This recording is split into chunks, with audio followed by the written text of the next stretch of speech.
So this video is going to be a comprehensive guide into vibrato and bending. It's going to start pretty basic and slowly build up difficulty. You might have to return back to this video. You might do step 1 and 2 to practice that for a few days or maybe a few weeks and then come back and do the following steps. There will be a link where you can download the PDF with a whole bunch of exercises that we're going to go through. You don't have to sign up to an email list, you can just download it for free. All I ask is that you like the video and subscribe in return. Yeah, it's not too much to ask. So the first thing we need to get under control is your bending or vibrato technique. What most people do when they first start this, which is a big mistake, is that they just push with their fingers. We don't want to do that. We want to be using our wrist. This will give you way better leverage and control over what you're doing. It will feel weird and difficult at first, but just stick with it and it'll become second nature eventually. And you might think it's easier at first to just use your fingers, but when you start doing some bends lower on the fretboard where there's more string tension, or on higher strings like the high E, you're really going to struggle if you are just pushing with only your fingers. Alright, so here's how we're actually going to do that. First thing we're going to do is have our hand like this, alright, and we're going to go in for a handshake with our guitar, okay? So from the side, you'll see that there's 2 points of contact. There's my thumb, and there's kind of the bottom part of my index finger, even the knuckle a little bit. And while keeping these 2 points of contact, the thumb and bottom part of your first finger, you want to put your third finger on the 12th fret of the B string, and then we want to try clump our other fingers in right behind it, okay, not in the frets behind it. We don't need one finger per fret, you just squeeze them together.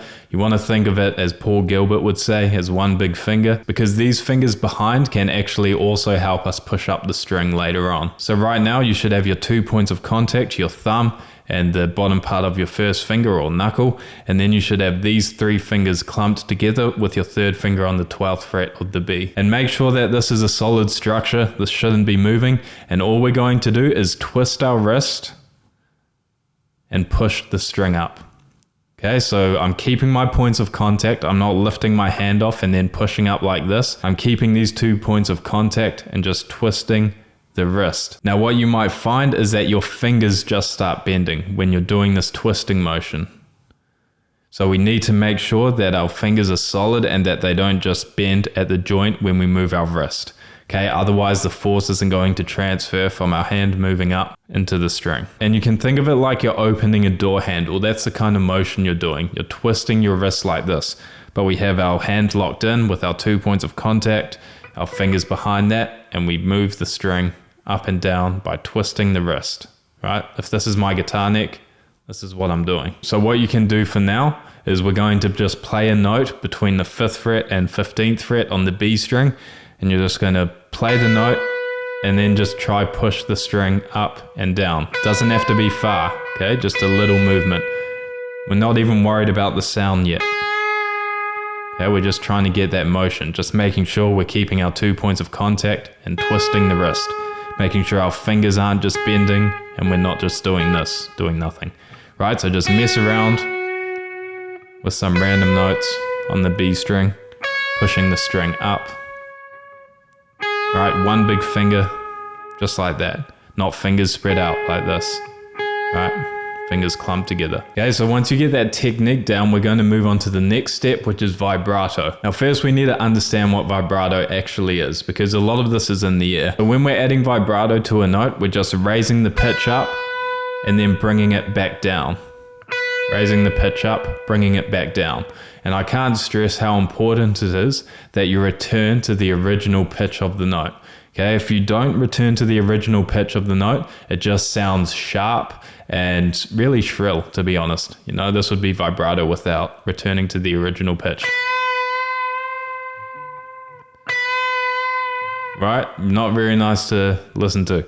Okay, so we want to make sure we play a note, move up a little bit, and then we just release the tension of the string to let the note come back down. Right, and I'm not even moving it far at all. Now the key is to figure out how much tension you release, because the string naturally wants to go back to that starting position. We don't want to just let go of the note completely, right? So we push it up, release the tension, and it should go back to its starting point. Right, so the first exercise, we're going to go to our 12th fret on the B string, and we're going to just play that and add some vibrato, right? And making sure we're returning to the original pitch, not just pushing the string and not letting it go back to where it wants to go. Right, then we're going to move down to the 10th fret. Same thing. Again, making sure we have our points of contact, our thumb and our first finger at the bottom. Right, and we're twisting. We're not just pushing with our fingers like this. Right, then we go down to the 8th fret. Same deal. 7th fret. Right, just nice and even. It doesn't have to be crazy fast. Right, nice and even. Then 5th fret. Now we're going to do the exact same thing, but with our second finger as opposed to our third. So when we use our second finger for this, we're going to have our first finger clumped right behind it, but otherwise the mechanics are all the same. We have our 2 points of contact, right? So we're going to go 12, add vibrato to that, 10. Again, just twisting the wrist, right? 8, 7, 5. Right, then once we do that, same thing, but now with only our first finger. Okay, you need to be able to do vibrato with your first finger only. So again, same thing, okay, 2 points of contact, but now we're not going to have our support fingers. So this is where it really pays to get the leverage from the wrist, okay, because we can't rely on our other fingers to help push up. So first finger on the 12th fret, twisting, 10th fret, 8th fret, 7th fret, 5th fret. Now the next step is we're going to do the exact same thing, but now we're going to do it on the G. Okay, starting with our third finger, and this time instead of vibratoing by pulling the string up or pushing the string up, we're going to pull the string down. Now the mechanics of this again are very similar. Okay, we're going to have our 2 points of contact, our third finger on it, one big finger, right, all these clumped together, but instead of twisting our wrist up or going like this, we're just going to pull it down. So we're just rotating our wrist the other direction. Okay, so playing the 12th fret, pulling the string down. Right, 10th fret, same frets, 8th fret, 7th fret, 5th fret. Right, then again, same thing but with the middle finger. Right, fingers clumped together, 2 points of contact, pulling the string down, right, pulling my wrist down. 10th fret, 8th fret, 7th fret, 5th fret. And then again, last step with our first finger only. 12. Right, just twisting my wrist, not just bending my fingers. Right, twisting my wrist. 7, 5. Okay, so stick with that for a while, get used to that feeling, because moving on to bending next, it's just an exaggerated version of that motion. So you need to make sure you have this motion under control first. We're going to move on to half step bending. Now, first of all, a half step is an interval or distance between notes of 1 fret. So for example, if I played the 10th fret, the 11th fret, that would be a half step going from 10 to 11. Or if I went from 7 to 8 or 12 to 13, that would be a half step interval. And what we're doing with a half step bend is we're playing a note and then we're pushing it up till it matches the pitch of a note half a step higher. Now your ears are going to be your best friend for this, because people often ask, like, is there a certain amount of distance that I need to push the string? And that's not universal, right? Depending on what guitar you have, what string gauge you have, what fret you're playing on what string, it's always going to be different. So you have to be using your ear for this. So make sure you're listening closely to what you're playing. So what we're going to do first is we're going to play the 13th fret on the B string, and this is going to be our reference note. So play it a few times, make sure you get it in your ear, and then we're going to go down half a step to the 12th fret, and we're going to play that, and you can keep picking it to get it to sustain, and we're going to push it up till it matches that pitch. That was half a step higher. right? Again, making sure we're using the right technique, okay? Don't throw that stuff all out the window now, right? So 2 points of contact, twisting the wrist, right? So we play the 13, then push the string up till it matches. And you can play it again at the top just to make sure, right? Then we're going to go 11 as our reference note, and then we go down to 10, right? Down half a step, and play that till it matches. Then we're going to play 9 as our reference note, go down to 8, push that up till it matches. Then we're going to play 7 as our reference note, and then push the 6 up till it matches. Right? So that is a half step bend. Then you repeat that exercise with your middle finger, right? 13, reference note, down to 12, push it up till it matches. Right? Then play 11, then the 10 up till it matches, 9 as the reference, then the 8 up till it matches, 7 as the reference, then the 6 up. And then again, same thing but with only your first finger, right? Remember, 2 points of contact, right? Fingers not flexing. 13 as the reference, bend the 12 up till it matches. 11 as the reference, bend the 10 up till it matches. 9, bend the 8, 7, bend the 6. Right, and then we're going to do the same thing but now on the G. Okay, so we play the 13 on the G, but now we're going to bend the 12 down. Right, with our third finger. Play the 11, bend the 10 down. Play the 9, bend the 8 down. 7, bend the 6 down. Now the G you can bend both ways, but just for the purpose of this exercise, we're going to be bending it down because you need to learn how to bend both ways. Right, then same thing with the middle finger. 13, 12, 11 reference, bend the 10 down, 9 reference, bend the 8 down, 7 reference, bend the 6 down. Again, not abandoning our technique, okay? Then same thing with the first finger, 13 reference, bend the 12 down, 11, 10, 9 down to 8 with the bend, 7 down to 6 with the bend. Now that's how you do a half step bend, so make sure you get used to that because next up we're moving to a whole step bend. Now a whole step is a 2 fret interval. So for example, if I played the 10th fret and went to the 12, that would be a whole step. If I went to 5 and then 7, that would be a whole step interval. 12, 14, that would be a whole step. So a whole step bend is going to be the same idea as a half step, but now our reference note or target pitch is going to be a whole tone higher, okay, or 2 frets. So for this, we're going to play the 14, starting on the B string again. 14 as our reference note, then we go down to 12, and we push that up till it matches. Again, not abandoning our technique. 2 points of contact, twisting the wrist, not just bending at the fingers or pushing with the fingers. Right, so we're going to go 14, then 12. Then we're going to play the 12 without a bend and go down a whole step to the 10th fret. Bend that one up.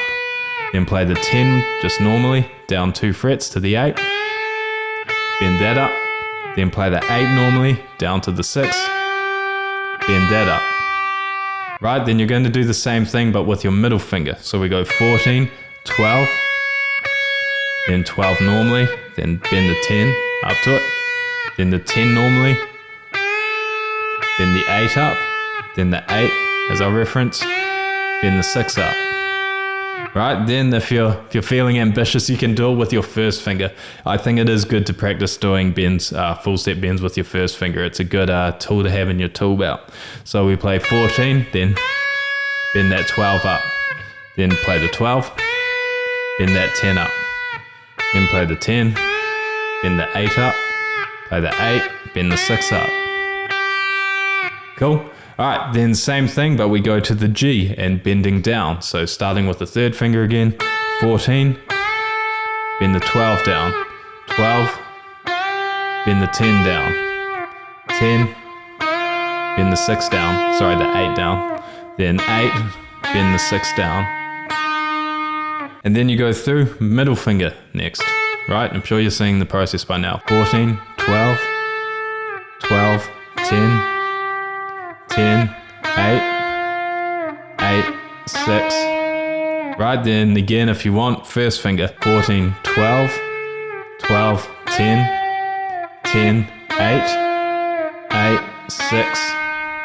Right, that one's quite hard, so don't worry if you can't get it straight away. Don't worry if you can't get any of these straight away. Alright, now here's where it starts to get really interesting and sound really cool, is we're going to be adding our vibrato to our bends. Now this can sound really shocking if not done correctly. Well, all of these things can, but especially this. So remember, when we're bending a note, we're changing the pitch of it. And just like when we're learning vibrato, the most important thing is that you return to the original pitch of the note. Now with our bend, we've established a new pitch, so we have to make sure we're adding vibrato around that new pitch that we've dictated to the listener, because it sounds really bad if we do a bend to establish a new note but then we don't vibrato around that note. For example, right, really not pleasant to listen to. So a good way to practice this is we're going to go again to the 13th fret on the B with our third finger. We're going to play it as our reference note, go down to the 12, and then we're going to bend up to the 13, and then we're going to dip a little bit and return back to the pitch, the 13. Okay, so we're going to go, right, so 13 as the reference, I bend up, dip, and then return back up. Right, and you want to try and nail that pitch both times. Then we go 11 as our reference, play 10, bend up, dip, and back up. Then we play 9, again, good technique, bend the 8 up, then 7, play the 6, bend up, dip, and back up. Right, then again, just like all the other ones, with your second finger.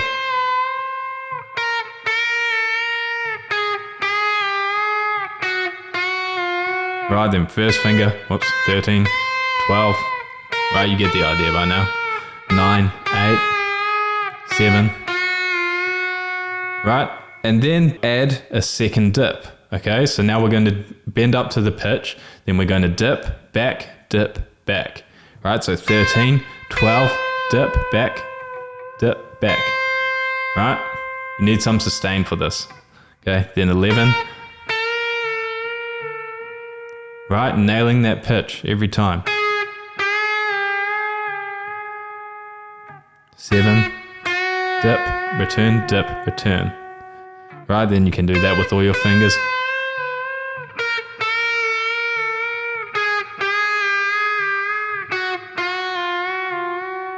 Right, and then your first finger, you get the idea. Then what you want to do once you get your head around that is actually try add some vibrato. Okay, so if I play the 13, right, so I'm vibratoing on my 12 after I bent it up, right? 11, 10, right? Adding vibrato at the top of the bend. 9, 8, 7, 6. Right? Not doing this. Right? And making sure that I'm still targeting that reference note. Cool? Right, then you would go through and try this with all your different fingers, right? Your third, second, and first. Then again, same thing on the G, okay? So we're going to do our 13, then we go down, dip, and back. 11, down to 10, dip, and back, right? And then you just go through that, okay? Starting with 1 dip, going down, then 2, and then adding vibrato, right? 9, 8, 7, 6. Right, just like that. Now we're going to do the exact same process but with the whole step bend. Okay, so we're going to start with the single dip. So we're going to play the 14 as our reference note, then play the 12, bend it up, dip, and return. Right, then we play the 12, bend the 10 up, dip, return. Then play the 10, 8, up, dip, and return. Then the 8, then the 6, dip with a return, right? Going through, doing that with all your fingers, right? Second finger.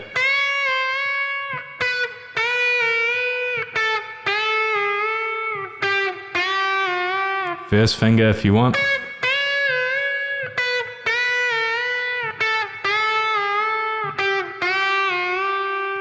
Right, and then you do 2 dips, right? 14, then I bend the 12 up, dip, back to the 14, dip, right, and back to the 14, and you can keep picking the string to get it to sustain, right? It's not cheating. All right, then 12, 10, dip, return, return.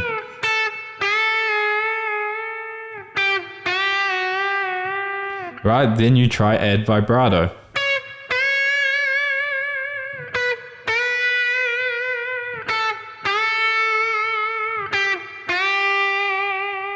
Cool. And then you do the same with all the fingers, right? You get the idea.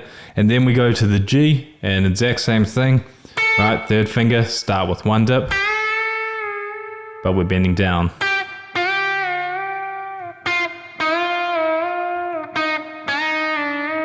Right, then you would do 2 dips, and eventually you'll get it so you can do vibrato.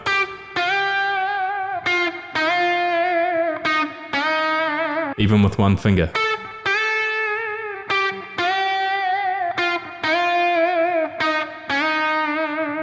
So that would be a full bend with vibrato. Now, in terms of which way you bend certain strings, it can vary, but I would say a general rule of thumb is the high E and B, you want to bend up. The G and D, you can bend either up or down, and the low A and E, you want to bend down. Now the last step is more a stylistic thing, so not totally necessary, but I like to put a string rake in front of my bends to get this kind of sound.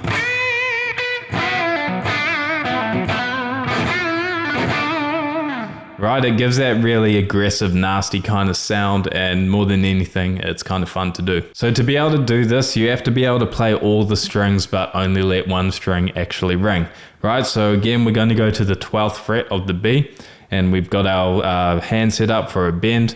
And what we have to do is block the bottom 3 with our right hand. So my right hand is muting those. Now to mute the G, or the one above when I'm playing, I'm using the tip of my first finger. So that takes care of that one. And to block the high E, I just have the rest of this finger touching it slightly. So you should be able to strum the whole guitar and only hear that note. Right, so then you can just mess around with your bends.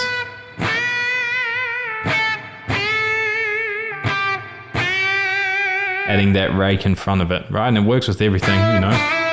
First finger.